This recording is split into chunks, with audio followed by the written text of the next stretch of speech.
Sheep. Ooh, but Kira is outside.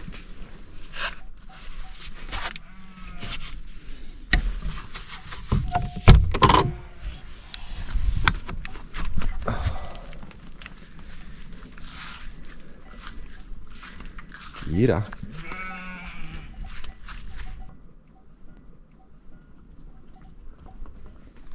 No.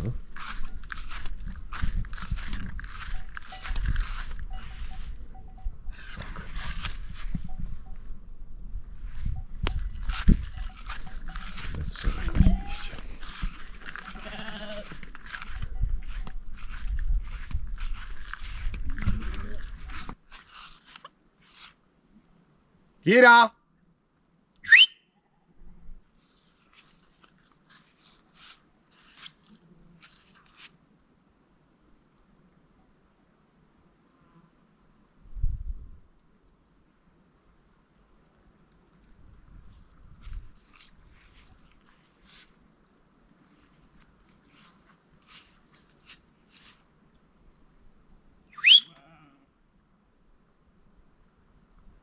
Kira!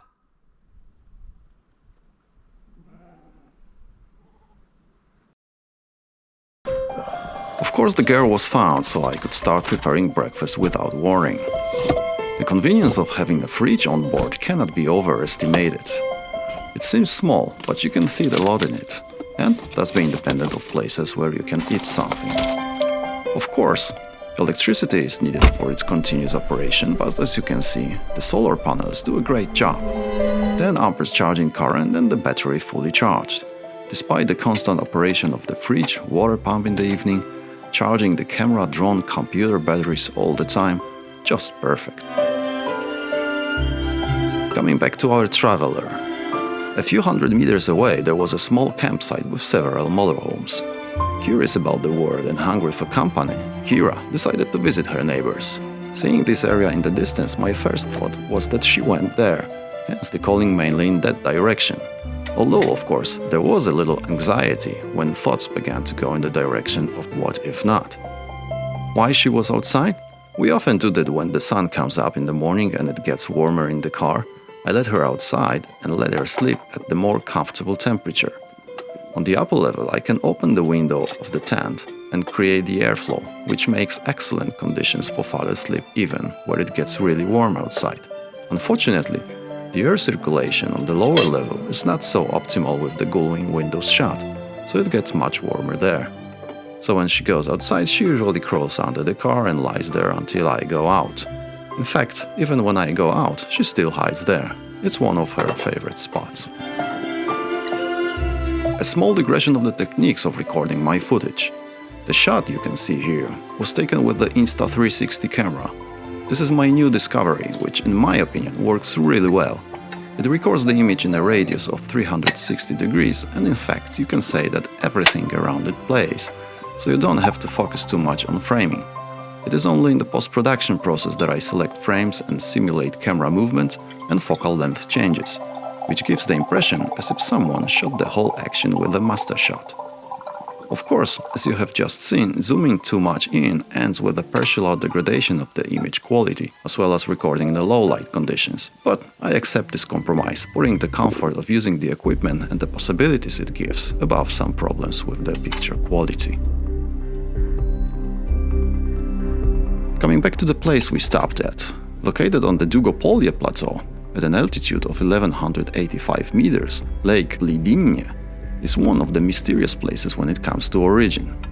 Of course, the thesis about its post-glacial origin dominates, but there are also voices that this incredibly shallow lake, with an area ranging from 2.5 to 6 kilometers, only 3 meters deep in its deepest point, was created as a result of human intervention over 140 years ago.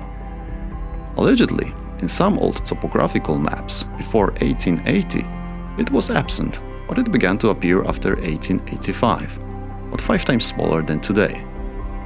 Apparently, the local farmers did not have enough water for their cattle and decided to create an artificial pond in this basin, from the waters coming from a heavy rainfall and melting snow.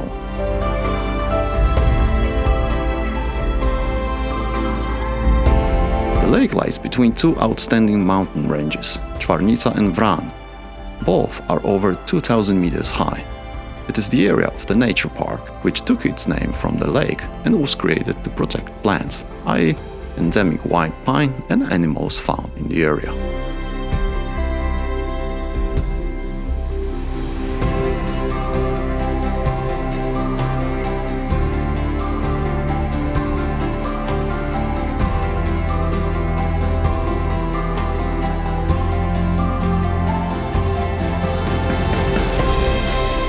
Finishing this lazy morning in the company of a representative of another species this time, we prepared to move on to the next part of our journey, which was to lead along the trail through the highest peak of this mountain range, Pločno. The weather was a little unknown because the cloudless sky began to be covered with cumulus clouds with darkening bellies here and there, but fortunately did not end with rain. So again, slowly around 1:30 p.m. we continued our journey.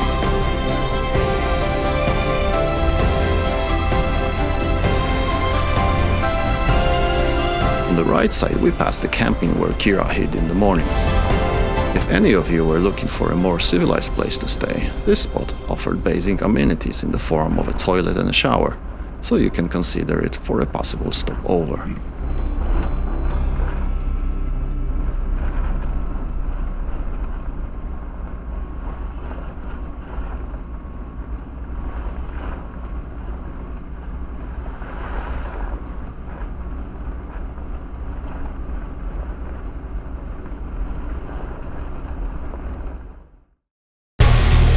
The route planned for this day ran through the top of the mountain Čvrsnica, Pločno, 2,228 meters above sea level. It is the highest mountain in the central Dinars.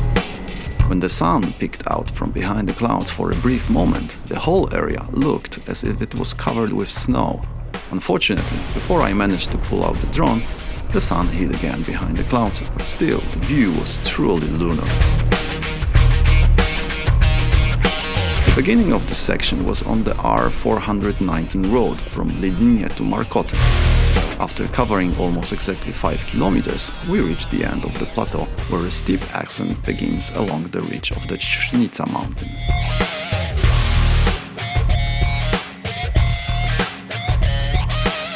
The Čvrsnica massif, which has 2 mountain ridges, 4 plateaus and as many as 10 other peaks exceeding 2,000 meters above sea level, is protected as part of the Blidinje Nature Park.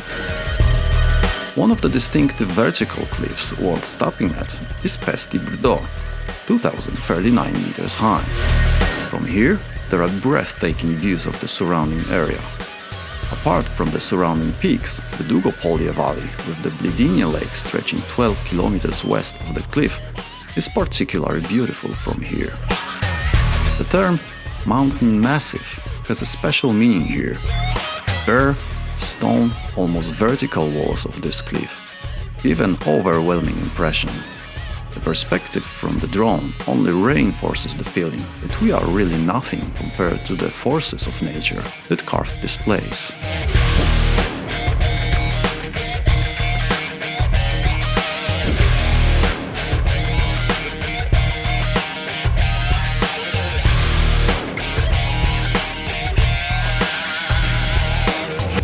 Among the meager grasses of the plateau, Kira found her place to rest. She, apparently, was not so captivated by the views because she turned her backside to them and simply enjoyed the silence.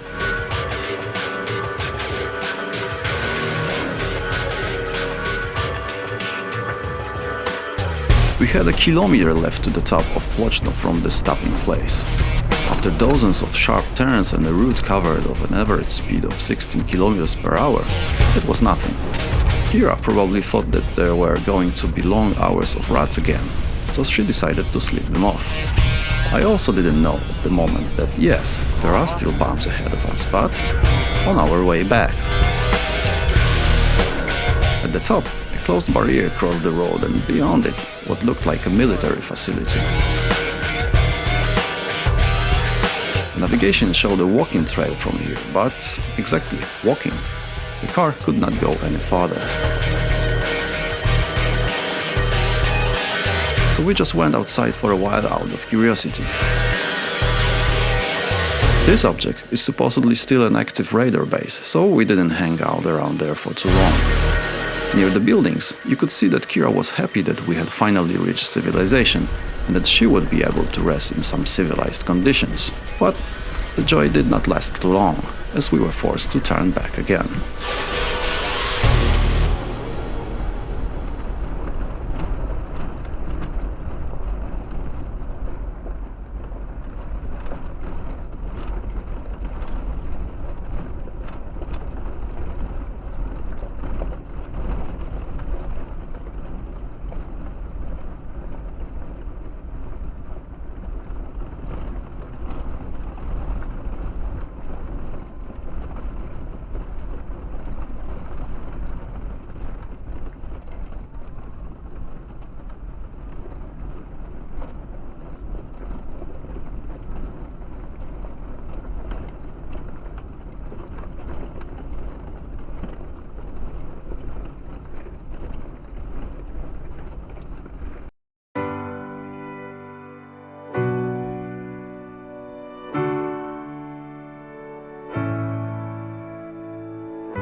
Farther part of the route led through the mountain slopes spread out on both sides of the valley carved by the Lavalusa River.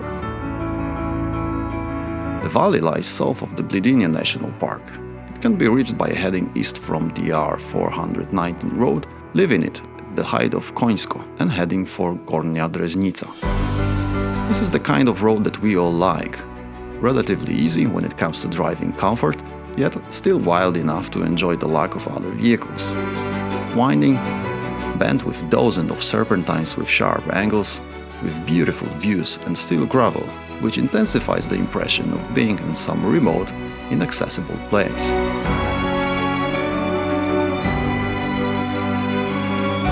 A word of warning should be heard here. These beautiful slopes hide a deadly threat. My BIH Mine Suspected Areas application showed me at this point that I was practically passing through a minefield. And moving away from the road would be a big responsibility. Therefore, without stopping for too long, apart from a few drone flights and letting Kira out for a short run, we set off down towards the Neretva River, one of the largest in the eastern part of the Adriatic Basin.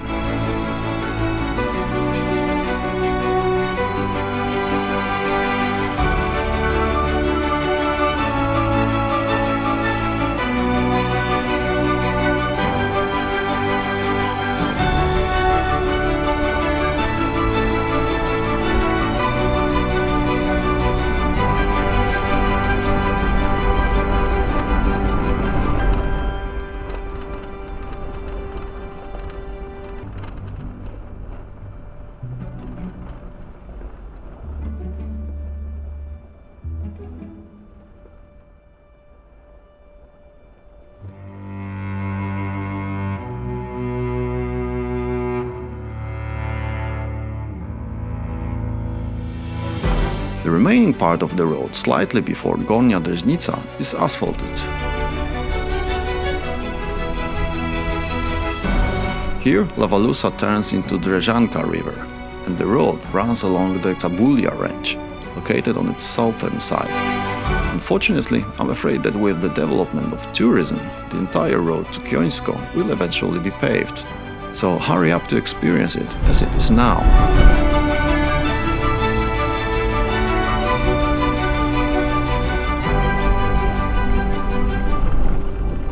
We wanted to spend our next day exploring Mostar, so right after turning to E73 road close to Dreźnica Stara, I found the exit to the Neretva River.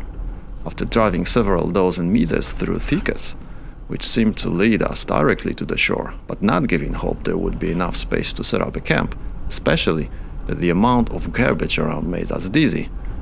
Continuing, however, To our great surprise, a beautiful view of the place appeared in front of us, which turned out to be perfect for another overnight stay.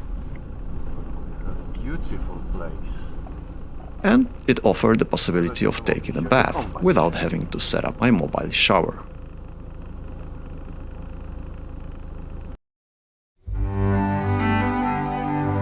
The place where we found ourselves the previous evening is in the middle section of the Neretva River, running through the steep slopes of the mountains of Polje, Čvrsnica and Čabulja. Reaching between 800 and 1200 meters, it breaks through the third deepest and largest canyon on its way.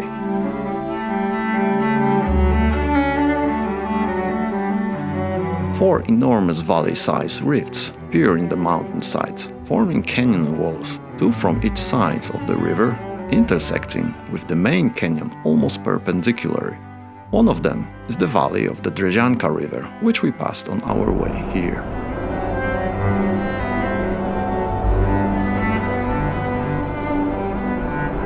After the standard activities of the morning, we headed south along the E73 road to reach Mostar after about 25 kilometers. But more about it in the next episode.